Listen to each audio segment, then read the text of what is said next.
There's a lot of impact that we see and a lot of impact that we don't see. And I think the hardest thing is, I wish that I had magic eyes so I could look at the children at school and know where they came from and what they're dealing with, because sometimes we don't even know. My biggest frustration on my job is when I have families come in, lots of times they've exhausted all the resources. They've tried calling 211, they've called all the numbers to get help that they can, and there's no help available, and then they call school. It's their last choice. I was in a group of people doing drugs, and everybody just, you know, that's all they did.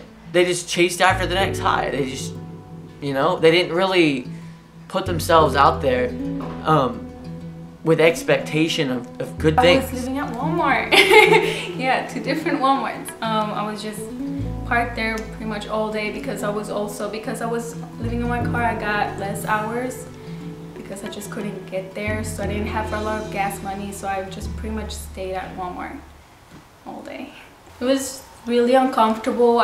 Even though I had all of my stuff and my clothes, I couldn't really like change or take care of myself because I didn't have space. I was driving with my clothes on top of me, so yeah, it was really bad.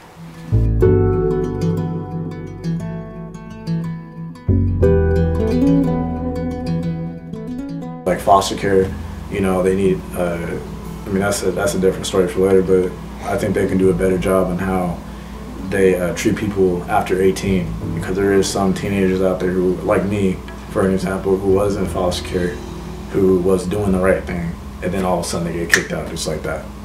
Like I had nowhere to go. Like I didn't know what I was doing. Like it was just simple as that.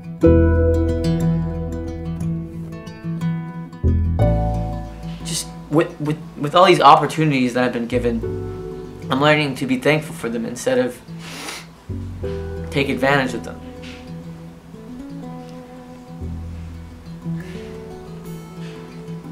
Without this place, without people there to support me,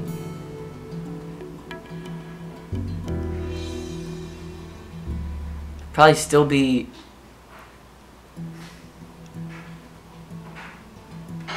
somewhat rebellious, and that wouldn't really take me to good places.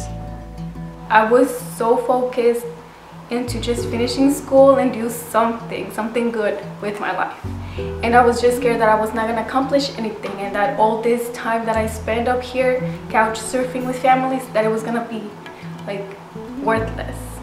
So that's what I was scared of. I was just like, I put so much time and effort, and at the end I'm just gonna end up in my car. Everyone kind of needs more of a mentor than they do just a motivator, because you know you're not going to be with the person all of their life, but you want to take with them what you've learned, and you want to develop a relationship with someone that's not too attached to where you're just babying someone, where you're just hurting someone more than you are really helping. I would say that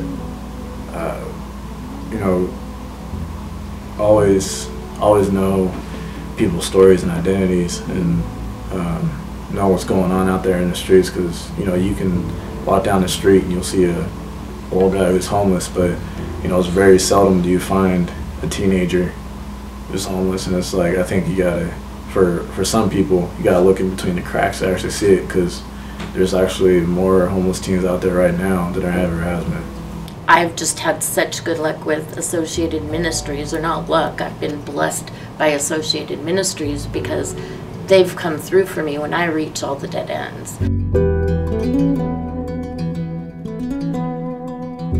I tell them that there's programs like this, and that there's support in the community, and that every step in life is a risk in itself, so you're gonna have to take a risk, and